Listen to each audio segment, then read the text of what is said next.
Good morning. Electromagnetic induction lecture 1।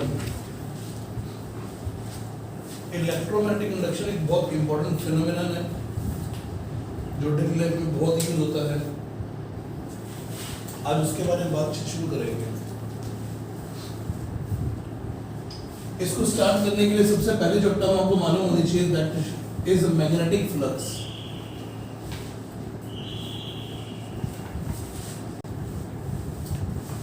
तो magnetic flux के बारे में पढ़ लेते हैं। जैसे इलेक्ट्रिक फ्लक्स आप लोगों ने पढ़ रखा है।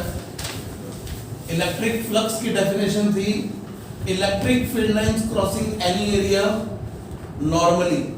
सेम वैसे ही मैग्नेटिक फ्लक्स को दिया जाता है magnetic field line crossing any area normally. Magnetic field lines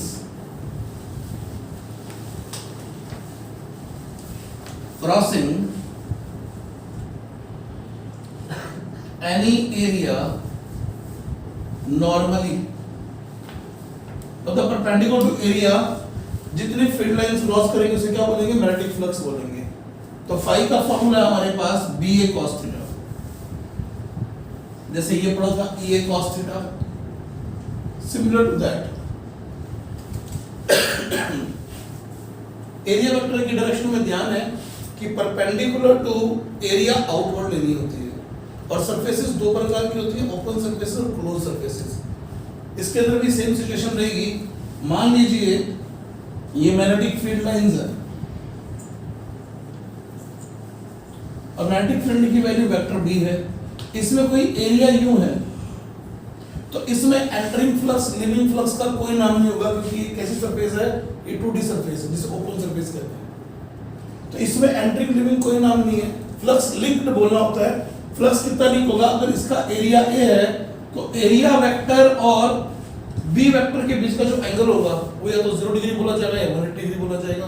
अगर सामने से देख रहे हो तो एरिया वेक्टर को एन कैप से शो क्यों किया गया? कारण सिंपल सा है, क्योंकि हमने बोल दिया था कि एरिया वेक्टर जो होता है वो प्लेन के परपेंडिकुलर होता है। परपेंडिकुलर का मतलब नॉर्मल। जितने भी नॉर्मल वेक्टर होते हैं उन्हें एन कैप से डिनोट किया जाता है। तो ये वाला वेक्टर इसके परपेंडिकुलर है तो एन कैप। तो फ्लक्स लिंक कितना आ जाएगा? इसका एरिया ए है तो एरिया वेक्टर की वैल्यू बनेगी ए एन कैप। वो बात सामने आ रही है कि एन कैप और बी एक ही डायरेक्शन में। तो फ्लक्स लिंक इस केस में कितना हो जाएगा? बी ए कॉस 0 तो बी इंटू ए। ये फ्लक्स की वैल्यू आ गई। अगर किसी एरिया वेक्टर को थोड़ा सा टिल्ट कर दिया जाए, ध्यान दीजिएगा, इसको यू टिल्ट कर दिया, एरिया ऐसे का ऐसा है। अगर आप इसको यू देखना चाहे तो यू देख लीजिए, इसको थीटा एंगल से बेंड कर दिया, या यू देख लीजिए। तो एन कैप और बी में एंगल थीटा आ गया। याद रखना शीट जो बी के साथ एंगल बना रही है वो अलग है और एरिया वेक्टर जो बी के साथ एंगल बना रहा है वो अलग है। Angle made by plane with B is different thing and angle made by area vector with B is different thing. और हमें कौन सा एंगल चाहिए? हमें एरिया वेक्टर और बी वेक्टर के बीच एंगल चाहिए। तो अब आपके पास दो तरीके, अगर आपको याद हो, दो तरीके कौन कौन से? या तो इस एरिया को रिजॉल्व कर लो, ये थीटा से बेंड हुआ होगा तभी ये थीटा से झुका होगा, तो ये एरिया कितना आ गया? a cos theta. ये एरिया a था तो ये एरिया a cos थीटा। तो फ्लक्स की वैल्यू क्या आ जाएगी? b a cos theta. भी यूनिट एरिया से फ्लक्स b होगा तो a cos थीटा एरिया से फ्लक्स कितना हो जाएगा? b a cos theta. Same चल रहा है जैसा इलेक्ट्रिक फील्ड में पढ़ा था। या फिर क्या करो, या फिर एरिया को रिजॉल्व करने की बजाय b को रिजॉल्व कर लो कि b का ये कंपोनेंट b cos थीटा आएगा, b का ये कंपोनेंट b sin थीटा आएगा। ये पूरा एरिया a है, ये यूनिट एरिया से फील्ड लाइंस हैं तो ये पूरा एरिया a है, तो a एरिया से फील्ड लाइन कितनी आ जाएंगी? b cos theta into a। तो चाहे b a cos थीटा लिखो चाहे b cos थीटा a लिखो, it will lead to b dot a। और अगर ये चीज यूं पढ़ी हो तो b वेक्टर ये रहा और एरिया वेक्टर ये रहा, तो हमें समझ में आ रहा है कि इससे लिंक्ड फ्लक्स कितना हो जाएगा? बी ए cos 90 से 0। तो दिखाई दे रहा है कोई फील्ड लाइन क्रॉस करके जा ही नहीं रही है, कोई क्रॉस करके नहीं जा रही। ये वर्ड बहुत इंपॉर्टेंट है, crossing. This is along the plane field lines, not crossing the. तो सबको समझ में आ गया होगा कि फ्लक्स को कैसे डिफाइन करना है। बी का यूनिट होता है वेबर पर मीटर स्क्वायर। ये फ्लक्स से निकलवाया था लास्ट टाइम पे, तो अगर फ्लक्स का यूनिट निकालोगे तो क्या आ जाएगा, B इंटू एरिया, तो वेबर पर metre square into metre square. तो फ्लक्स का यूनिट जो होता है, ऐसा यूनिट वो होता है वेबर, लिखते इसको WB से, वेबर। तो ये आपके पास फाई का यूनिट आ गया। डायमेंशन फॉर्मूला निकालना हो तो फाई का dimension formula B into area से आएगा। F इक्वल टू ILB कभी ना भूलें, तो B का dimension formula F by IL से आ जाएगा। अब सारी वैल्यूज पुट कर दीजिए, m1 L1 T माइनस 2, ये एम्पियर, ये L1 और ये L स्क्वायर। L1 से L1 एक कट रहा है, तो डायमेंशन फॉर्मूला है m1 L2 T minus 2 A minus 1। सभी डायमेंशन फॉर्मूला इंपॉर्टेंट है इलेक्ट्रोडायनामिक्स ब्रांच के, क्वेश्चन बनते होते हैं में। तो इलेक्ट्रोस्टैटिक से लेकर अल्टरनेटिंग करंट तक जितने डायमेंशन फॉर्मूलाज आएंगे आपको सारे प्रूव करने आने चाहिए। मैक्सिमम मैग्नेटिक फ्लक्स और इलेक्ट्रिक करंट के अंदर से आते हैं, करंट इलेक्ट्रिसिटी में से भी आते हैं। तो सारे डायमेंशन फॉर्मूला इलेक्ट्रोडायनामिक्स ब्रांच के आपको पता होने चाहिए कि कैसे प्रूव किए जाते हैं। या तो कर नहीं सकते इनको, तो कैसे प्रूव किया गया वो पता होना चाहिए। तो this is the dimension formula for phi. सबको क्लियर हो गया होगा? नोट कर लीजिए बच्चों इसको। मैग्नेटिक फ्लक्स के कुछ क्वेश्चन करके देख रहे हैं, एक दो ध्यान दीजिएगा जी। फ्लक्स का फॉर्मूला क्या होता है, B डॉट A, भूलना नहीं है आपको। फ्लक्स का फॉर्मूला है B डॉट A। तो फ्लक्स निकालना सीख भी लेते हैं। फ्लक्स निकालने से कुछ क्वेश्चन करने से पहले एक छोटी सी बात और देख लेते हैं। इफ B और एरिया इज वेरिंग, कुछ भी वेरिंग हो सकता है, कोई सिंगल चीज वेरी हो सकती है, कोई दो चीजें वेरी हो सकती है, तीनों चीजें वेरी हो सकती हैं। तो आपको करना क्या होता है, you have to calculate elemental flux. ये क्या हो गया, हमने क्या बोला, ये क्या आ गया, एलिमेंटल फ्लक्स आ गया। एलिमेंटल फ्लक्स का मतलब हम लोग सब समझते हैं, कोई एक एलिमेंट काटना पड़ेगा, उससे लिंक्ड फ्लक्स निकालना पड़ेगा, उसमें जो वेरिंग चीजें होंगी उनको एक सिंगल वेरिएबल में कन्वर्ट करना पड़ेगा, एक साइड सिंगल वेरिएबल में कन्वर्ट हो जाएगी, उसको इंटीग्रेट कर देंगे, वो हमारा सारा प्रोसेस अपने आप हो जाएगा। तो टोटल फ्लक्स लिंक कैसे आ जाएगा, अनडाउटली B डॉट DA के इंटीग्रेशन से आएगा, या फिर BDA cos थीटा के इंटीग्रेशन से आएगा। और हम सब जानते हैं कि इन सभी वेरिएबल्स को एक वेरिएबल में कन्वर्ट करना में आना चाहिए, तो फ्लक्स की वैल्यू कैलकुलेट हो जाएगी। कब है ये, जब B या A या थीटा वैल्यू हो तब। अब क्वेश्चन स्टार्ट कर सकते हैं, तो चेक कीजिए, आप लोगों को रिस्पॉन्स करना आना चाहिए। मान लीजिए ये x एक्सिस है, ये y एक्सिस है और ये z एक्सिस है। यहां पर आपके पास एक a बाई a का स्क्वायर है इन xy प्लेन, और b की वैल्यू आपको दे रखी है b नॉट k कैप। तो फ्लक्स लिंक विद स्क्वायर बताना है।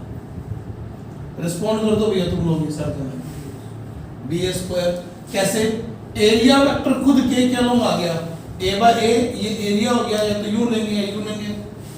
ओपन सरफेसेस से सिर्फ लिंक्ड फ्लक्स पूछा होता है, पॉजिटिव नेगेटिव के साइन नहीं आते हैं इसमें। क्यों, क्योंकि इसमें एंट्रिंग लिविंग की बातें नहीं करनी होती है। तो फ्लक्स की वैल्यू क्या आ जाएगी, एरिया वेक्टर भी लिखेंगे तो ये बी नॉट के कैप डॉट ए स्क्वायर के कैप, या ए स्क्वायर माइनस के कैप। वैसे भी इसका क्या निकालना है, मैग्नीट्यूड, तो k डॉट के 1 हो जाएगा, तो कितना आ गया, b नॉट a स्क्वायर।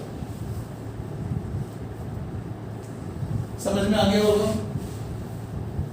इस चीज को ध्यान से देख लीजिए, ये x एक्सिस y एक्सिस दे रखे हैं, ये एक a बाय a का स्क्वायर है,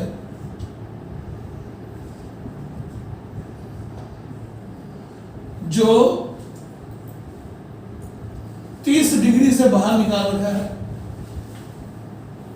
और वेक्टर b की value b naught i cap है। फ्लक्स लिंक्ड विद स्क्वायर बताना डियर, सोच समझ के आंसर दे दो। B naught A square cos क्या लिखना है, कॉस 30 या कॉस 60, कॉस 60। तो बी की फ्लक्स की वैल्यू कितनी आ जाएगी, B naught A square cos 60, ये बी ए कॉस थीटा से लिखा हुआ है, तो एक आ गया B naught A square by 2।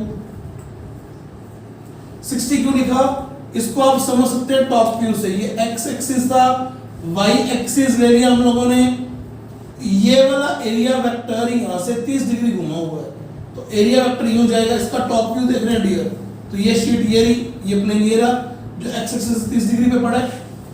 अब एरिया वेक्टर यूं चला गया तो एक्स एक्सिस और एरिया वेक्टर में एंगल तो ये वाला बचेगा, ये तो प्लेन और बी के बीच का एंगल है।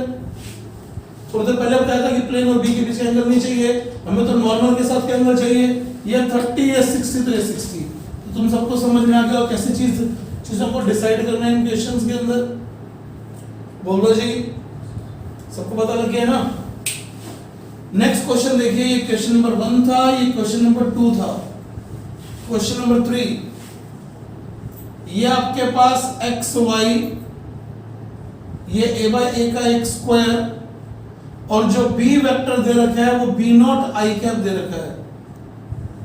अब फ्लक्स लिंक भी स्क्वायर कितना आएगा, 0, कुछ राइट फील्ड क्रॉस ही नहीं कर रही है। कांस्टेंट b हो, कांस्टेंट एरिया, थीटा कांस्टेंट, तो simple formula b a cos theta. Clear हो गया तुम सबको, नोट कीजिए।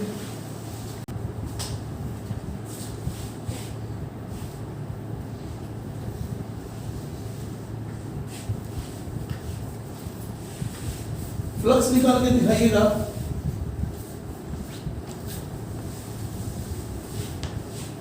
मानिए ये एक करंट कैरिंग वायर है which is infinitely long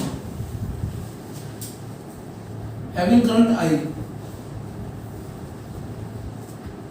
board के प्लेन में ही यहां पर एक लूप है जो यहां से d डिस्टेंस पर, और ये a बाय a का है। आपको क्या करना है, magnetic flux linked with that square loop निकालना है। Magnetic field flux linked with this square loop निकालना है। शुरू कीजिए करना, आसान सा सॉल्यूशन है। यहां से x डिस्टेंस पर जाकर एक स्ट्रिप काट ली। क्यों स्ट्रिप काट रहे हैं, एरिया कांस्टेंट है, b इनवर्ट है, b और एरिया में एंगल भी कांस्टेंट है, लेकिन अलग अलग डिस्टेंस का b अलग अलग है, लेकिन x डिस्टेंस का b एक ही रहेगा। x डिस्टेंस पर b कितना रहेगा, mu naught i upon 2 pi x। तो इस स्ट्रिप से लिंक्ड फ्लक्स कितना आ जाएगा, इस स्ट्रिप से लिंक्ड फ्लक्स आ जाएगा b into dA, cos 0 तो बोल ही दिया हमने, ये b डॉट dA से लिख दिया। b की वैल्यू होगी mu naught i upon 2 pi x, और ये एरिया है ADX, length into breadth. Integrate कर दो इसको फ्लक्स के लिए, mu naught i upon 2 pi a तो कांस्टेंट है, 1 अपॉन x का इंटीग्रेशन करना है। कहां से कहां तक करना है, पहला एलिमेंट d पे करते हैं, last element d plus a पे करना है। खत्म हो गया क्वेश्चन। 5 को क्या आ गया, mu naught i a upon 2 pi ln d plus a by d। तुम सबको समझ में आ गया होगा यार, बोल दो ना भाई, सबको समझ में आ गया फ्लक्स कैसे निकला है, कितने वेबर का फ्लक्स आ गया इनमें, नोट कीजिए।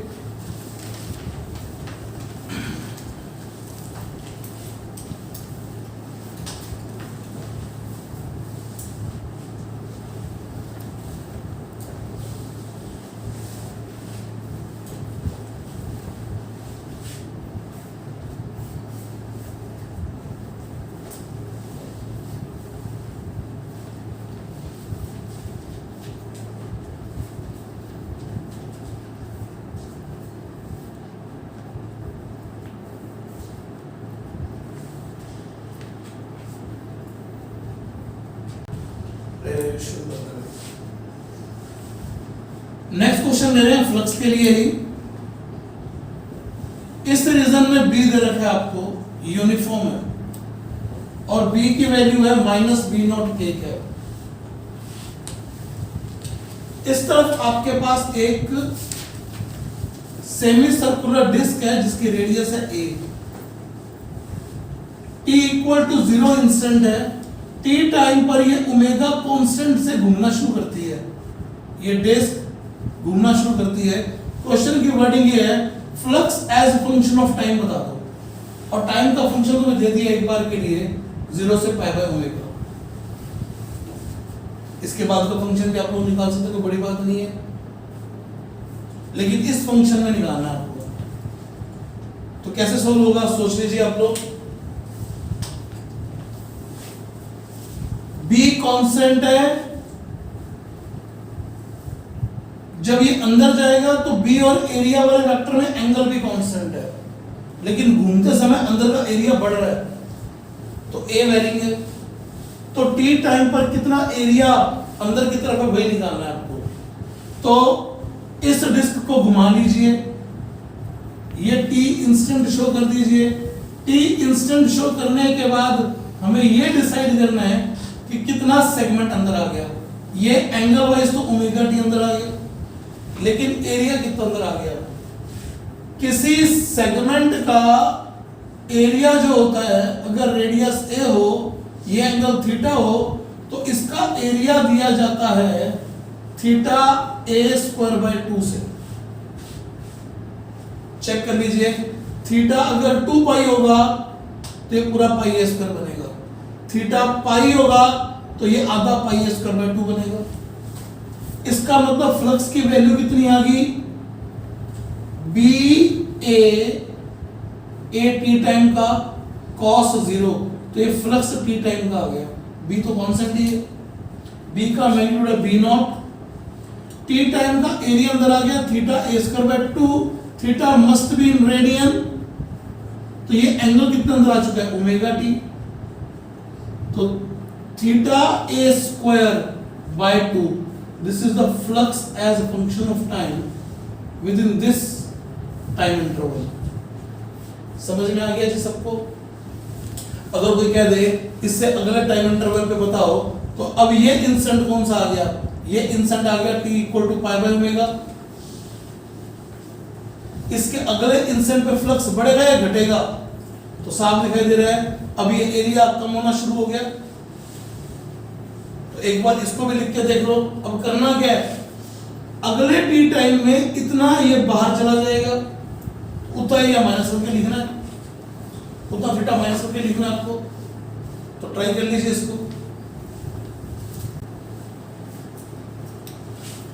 अगर ये टाइम t बीत चुका है, तो अब टाइम इंटरवल कौन सा लेना है, more than pi by omega लेना है टाइम, और less than 2 pi by omega का टाइम लेना। इस इंटरवल की बात कर रहे हैं। अब टोटल टाइम तो यहीं से कैलकुलेट होगा जब वो अंदर एंटर होना शुरू हुआ था। अगर टोटल टाइम t बीत चुका है, तो t equal to pi by omega तो फ्लक्स बढ़ रहा था। अब ये कितना एंगल बाहर आ गया होगा वो निकालना है, ये वाला एंगल बाहर कितना आ गया वो निकालना है, या ये बोल दो कि कितना अंदर एरिया रह गया वो चेक करना है। तो अंदर का एंगल आ जाएगा पाई, क्या लिखा था, t माइनस पाई माइनस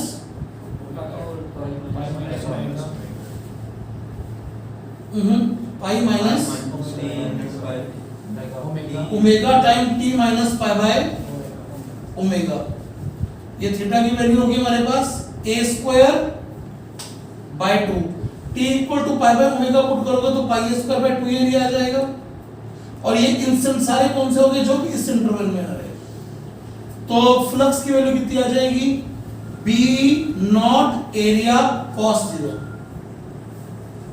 तो ये आपके पास फ्लक्स की वैल्यू आ गई है इस इंटरवल में।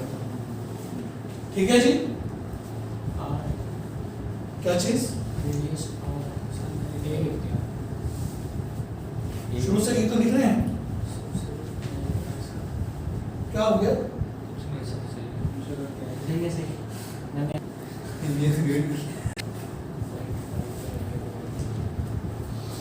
तो ये सारा हुआ इलेक्ट्रिक मैग्नेटिक फ्लक्स के बारे में पूछो, जो कि इलेक्ट्रिक फ्लक्स से काफी मेल खाता हुआ है। कैलकुलेशंस करनी आ गई है।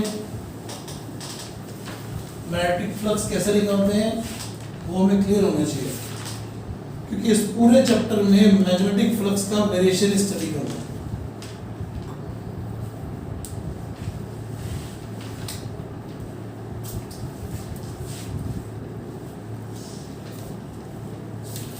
अब बारी आती है इस फिनोमेनन की, इलेक्ट्रोमैग्नेटिक इंडक्शन।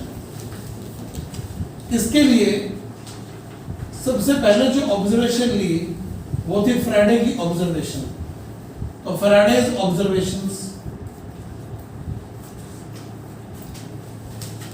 ध्यान दीजिएगा। पहले ऑब्जर्वेशन देख लेते हैं, फिर स्टेटमेंट देख लेंगे कि ईएमआई की स्टेटमेंट क्या होती है। ध्यान दीजिएगा, मान लीजिए आपके पास कोई एक कॉइल है, एक गैल्वेनोमीटर ले लिया हम लोगों ने, और एक मैग्नेट ले ली है।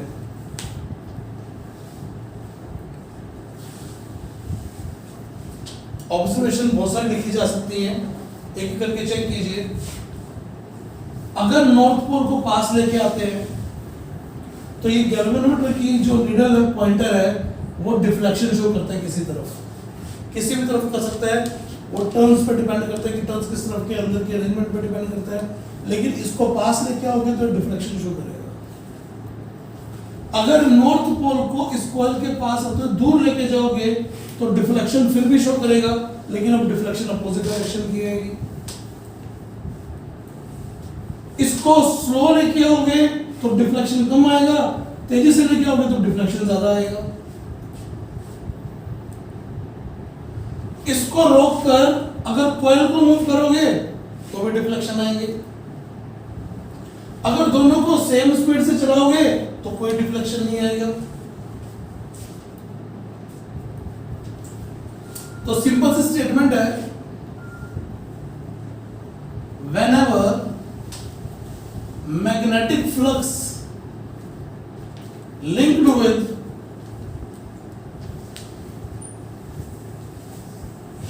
any coil changes, then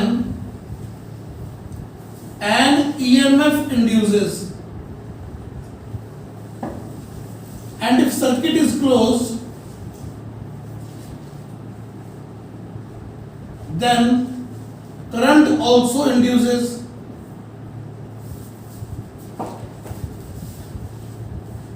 अगर ये सर्किट ओपन होता तो भी ईएमएफ जनरेट होता, पोटेंशियल डिफरेंस। अगर हम लोगों ने वोल्टमीटर लगाया तो वो भी रीडिंग शो करता। और सर्किट क्लोज है तो गैल्वेनोमीटर करंट की प्रेजेंस को बताता है, तो सर्किट क्लोज है तो करंट भी फ्लो करेगा। तो this phenomenon is called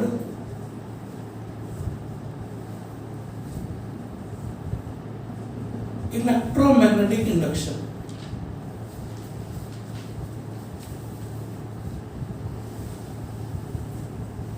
clear है जी? एंड लिखिए दिया, करंट ऑल्सो इंड्यूसेस, तो इसे बोल देंगे इंड्यूस करंट जो भी फ्लो करेगा, इंड्यूस करंट और इंड्यूस ईएमएफ ये नाम आ जाएंगे। लेकिन फिनोमेनन का नाम क्या आ गया? Electromagnetic induction. तो क्या फिनोमेनन है, सबको समझ में आ गया कि ये 3-4 डायग्राम बना जा सकते हैं। इस डायग्राम को बनाने के बाद इसी डायग्राम को दोबारा से बनाया जाए विद शोइंग दिस की नॉर्थ पोल को अब आप दूर लेके जा रहे हैं तो गैल्वेनोमीटर में डिफ्लेक्शन की डायरेक्शन बदल दीजिए। अब ये पॉइंटर इस तरफ घूमेगा। सबको बात समझ में आ गई कि किस तरह की ऑब्जर्वेशंस है। हो कवर है जब magnetic flux link with any coil changes. अभी बताया अगर दोनों सेम स्पीड से जा रही हैं तो फ्लक्स में चेंज होगा ही नहीं। जब कॉइल और मैग्नेट में रिलेटिव मोशन ही नहीं होगा तो फ्लक्स चेंज हो ही नहीं सकता। ध्यान से देखिए, इसकी मैग्नेटिक फील्ड लाइंस कुछ ऐसी होंगी, तो जब ये पास आ रहा है तो फ्लक्स बढ़ रहा है, दूर जा रहा है तो फ्लक्स घट रहा है। और अगर दोनों सेम स्पीड से जा रहे हैं तो फ्लक्स की वैल्यू चेंज हो ही नहीं सकती। तो मैग्नेटिक फ्लक्स चेंज होना चाहिए। मैग्नेटिक फ्लक्स को चेंज करने के लिए क्या क्या वेरी किया जा सकता है? या तो बी वेरी करो, या एरिया वेरी करो, या थीटा वेरी करो, या कोई दो वेरी करो या कोई तीनों चीजें वेरी करो। इसमें क्या वेरी कर रहे हैं, इसमें एरिया वही का वही है तो बी वेरी कर रहे हैं, कम ज्यादा कर रहे हैं बी को। इस एरिया को घटा बढ़ा सकते तो एरिया चेंज हो सकता था, इस स्क्वायर को घुमा सकते तो थीटा भी चेंज कर सकते थे। तो फ्लक्स वेरी करने के, फ्लक्स चेंज करने के लिए आपको बी ए थीटा या इन दो या इनमें से तीनों की तीनों क्वांटिटीज की रिक्वायरमेंट हो सकती है कि फ्लक्स चेंज हो रहा है। सबको समझ में आ गया कि इलेक्ट्रोमैग्नेटिक इंडक्शन क्या चीज है और फैराडे के ऑब्जर्वेशंस क्या है। ऑब्जर्वेशंस और लिख सकते हैं, नॉर्थ पोल की वजह साउथ पोल को पास लेके आ रहे हैं तो डिफ्लेक्शन की डायरेक्शन जो पहले थी नॉर्थ के पास आने से उसकी उल्टी आई है। क्लियर है जी। और अगर ये डायग्राम बना दें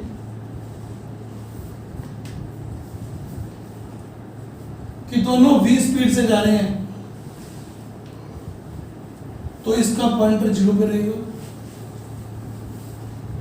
ध्यान रखना मेरे सामने। अगर यह अरेंजमेंट बना दे तो what you think, any suggestion?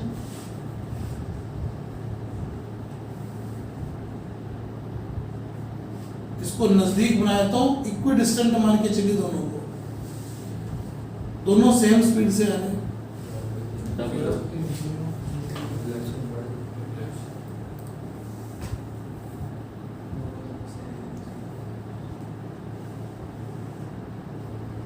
Pointer बावला हो जाएगा, इधर से मैं उधर जाऊं। पॉइंटर हमेशा डोमिनेटिंग इफेक्ट की तरफ जाएगा। अगर दोनों बराबर है तो ईएमएफ इंड्यूस नहीं होगा। जितना फ्लक्स इधर का यहां से बढ़ रहा है उतना इधर से बढ़ा के उसको बैलेंस कर रहा है। इक्विडिस्टेंट बोल दिए। अगर ये V1 V2 लिख दें फिर क्या कहेंगे, व्हाटएवर इज डोमिनेटिंग वन, वो हमारा आंसर हो जाएगा। समझ में आ गया आप सबको क्या कैसे लिखना होता है फ्लक्स वेरिएशन के बारे में? ध्यान से नोट कर लीजिए।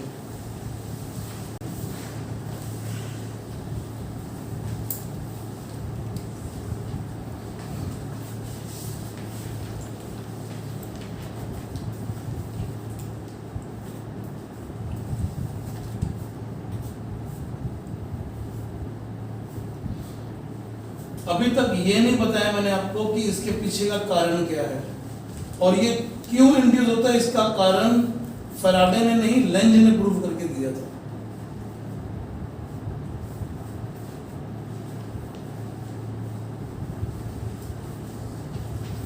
फैराडे ने अपनी ऑब्जर्वेशन से बता दिया था कि इंड्यूस्ड ईएमएफ जो होता है वो E equal to D phi by D T होता है।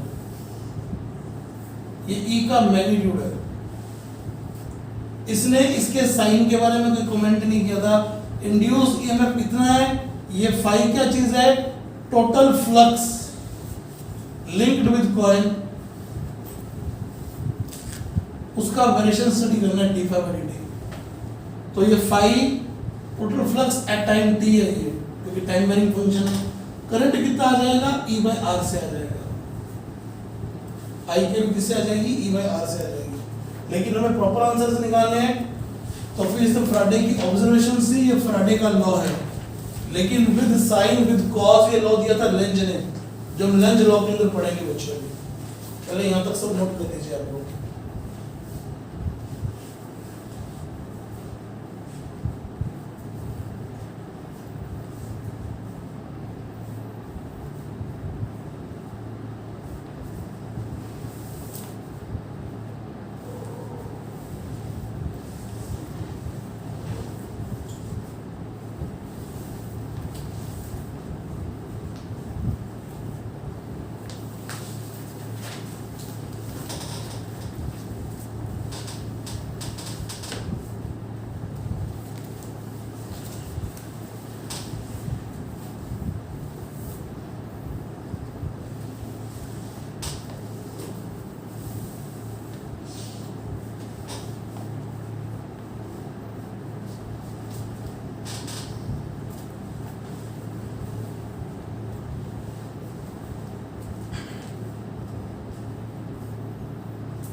लिखे थे तुम सबने?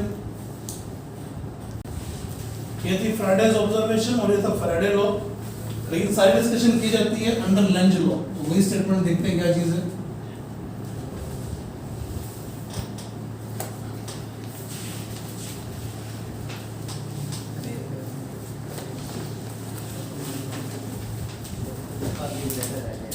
Lenz law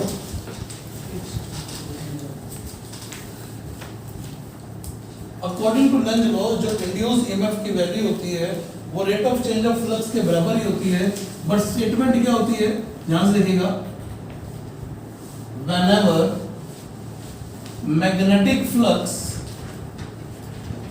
linked with an enclosed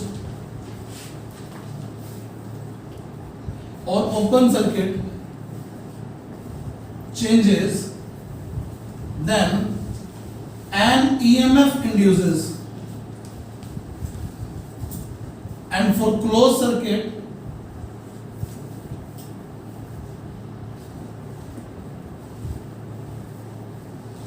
current also induces, such that it opposes, it means induced EMF and induced current opposes the change in magnetic flux.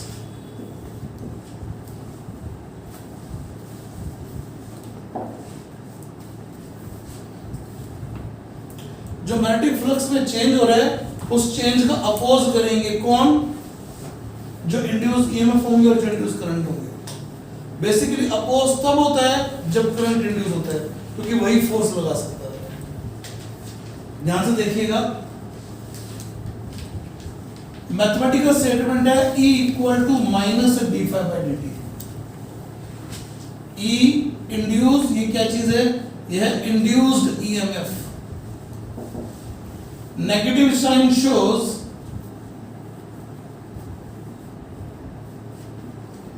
it opposes the change in magnetic flux. Opposes the change in magnetic flux. E equals to minus d∅dt. Induce current की value कितनी आ जाएगी? E by R से आ जाएगी। ये आ गया -1 by R d∅dt. What it is? This is induced current.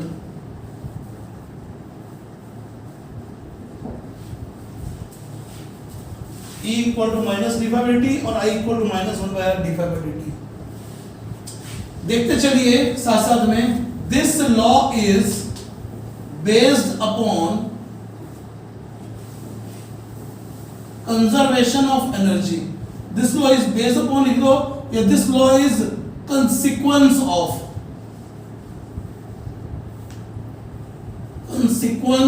का मतलब बेस्ड अपॉन ही है, कंजर्वेशन ऑफ एनर्जी होगा ये कि मैकेनिकल एनर्जी का कन्वर्जन इलेक्ट्रिकल एनर्जी में होगा। मैकेनिकल एनर्जी का कन्वर्जन इलेक्ट्रिकल एनर्जी में होगा। ये बात ध्यान रखनी है, ध्यान दीजिएगा साथ में। यहाँ पे इन क्वेश्चन में आपको आंसर क्लॉकवाइज एंटी क्लॉकवाइज देने पड़ सकते हैं। मान लीजिए ये आपके पास एक कॉइल है, इस कॉइल को दिखाने का तरीका अब स्पेसिफिक ही आया करेगा।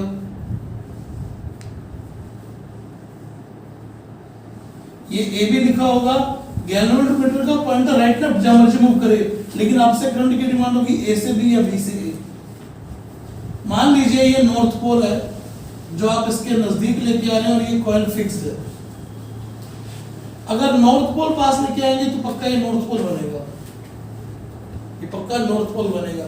सर्किट क्लोज है तो करंट इंड्यूस होगा, करंट इंड्यूस होगा, नॉर्थ पोल नहीं बन सकता। करंट इंड्यूस होगा तो ये नॉर्थ पोल बनेगा, नॉर्थ पोल बनेगा तो नॉर्थ पोल का मतलब होता है इस तरफ फेस करके कोई देख रहा होगा तो current must be anti clockwise, क्योंकि एंटी क्लॉकवाइज का मतलब नॉर्थ पोल होता है। चेक करो, याद आ गया होगा।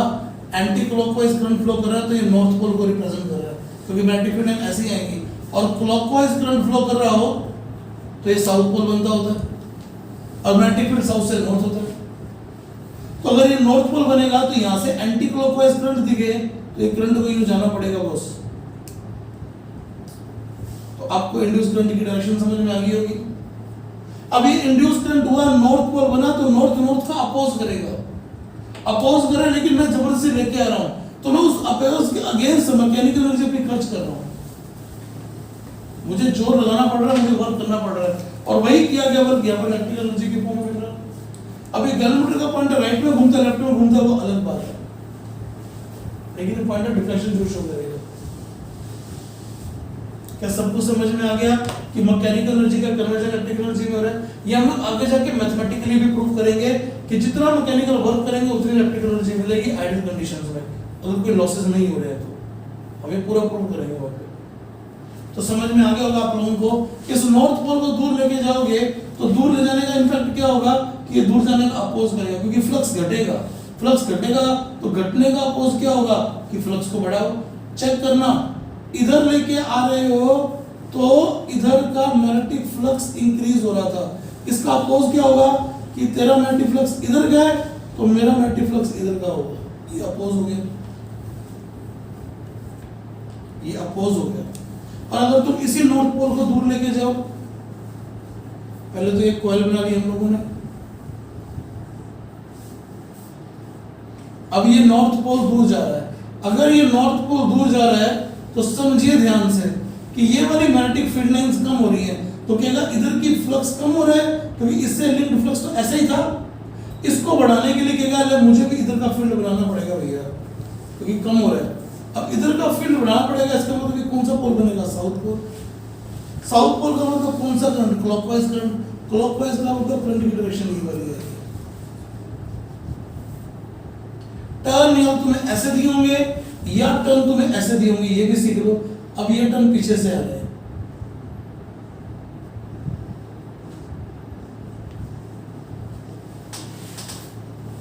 या तो टर्न पीछे से आगे से आएंगे और लास्ट टर्न आगे से आएगा। इससे पहला टर्न आगे से गया है तो बाकी टर्न पीछे से आएंगे।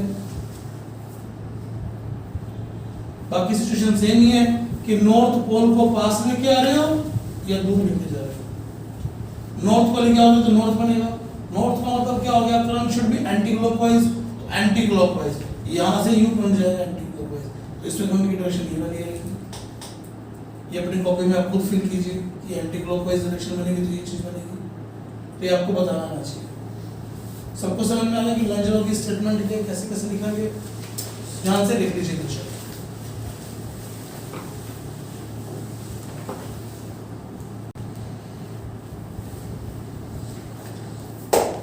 इंट्रोडक्टरी लेक्चर के अंदर यही सब कुछ है। नेक्स्ट लेक्चर में हम लोग लेंज लॉ की एप्लीकेशंस पढ़ना शुरू करेंगे और वही मैक्सिमम एप्लीकेशंस को पढ़ना है जिसके अंदर हम लोग ईएमएफ कैसे इंड्यूस होता है, उसको किस तरीके से यूज किया जा सकता है, इन चीजों के बारे में बात करेंगे बच्चों। Enough in lecture.